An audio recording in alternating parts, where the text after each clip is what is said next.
Work from Bali, program yang digulirkan pemerintah pusat untuk menggeliatkan pariwisata Bali, nasibnya terancam. Beberapa kota di Jawa yang merupakan asal ASN yang akan melakukan WFB mengalami lonjakan kasus COVID-19.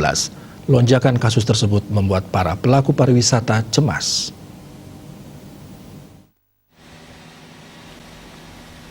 Ketua Bali Villa Association BVA Igede Nik Sukarta mengatakan adanya lonjakan kasus di daerah yang menjadi pasar potensial untuk destinasi Bali menjadi sebuah tantangan sekaligus sebuah harapan. Dengan kondisi seperti itu akan mendorong pemerintah untuk membuat sebuah kebijakan dan opsi-opsi jika nantinya WFB atau open border belum bisa dilaksanakan.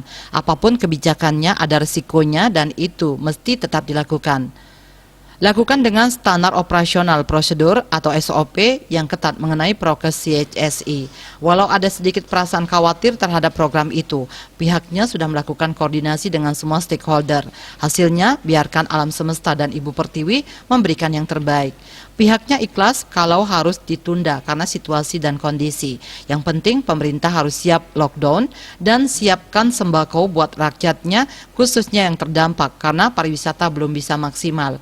Sementara itu, Wakil Ketua IHGMA Kepter Gianyar Iwayan Sumandia mengatakan, walau terjadi lonjakan kasus di beberapa kota di Pulau Jawa, program WFB mesti tetap berlanjut, namun perlu melakukan pengetatan, khususnya dari sisi penerapan protokol kesehatan.